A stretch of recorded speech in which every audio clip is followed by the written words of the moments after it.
regardless of how anyone feels about their friends or anyone in their personal life or any celebrity that they admire.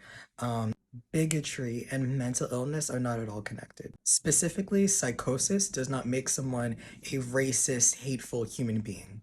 The slurs did not come from this psychosis. In fact, psychosis doesn't even add to the bigotry or make it worse. That's who the person is. And racist people in particular know exactly what they're saying and doing. It is both dangerously ableist and infantilizing to assume that bigoted people don't know what they're saying and doing just because their brain works differently than yours. And FYI, I'm speaking as a licensed therapist who has significant clinical experience working very closely with people who experience psychosis. Hate is not tied to mental illness at all. It's not a symptom. It's not something that happens when someone loses control. Hate is not tied to mental illness at all.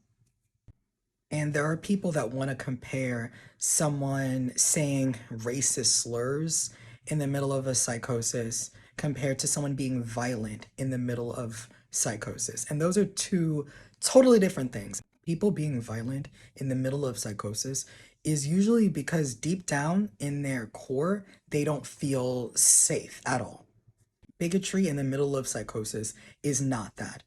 Through socialization, we learn to enable or accept various kinds of bigotry. And this bigotry both upholds and reflects the unequal and cruel hierarchies in society. My two intro videos on socialization explain what socialization is and how it impacts the way that we think and the way that we see the world, even deep, deep, deep down. Any person, and I honestly don't care who they are, who tries to make exceptions for this or tries to argue that bigotry is a symptom of mental illness or mental illness makes bigotry worse or mental illness somehow makes people lose control and the bigotry just comes out of nowhere. Whatever excuses they try to make, they're telling on themselves. They cannot be trusted. They just cannot.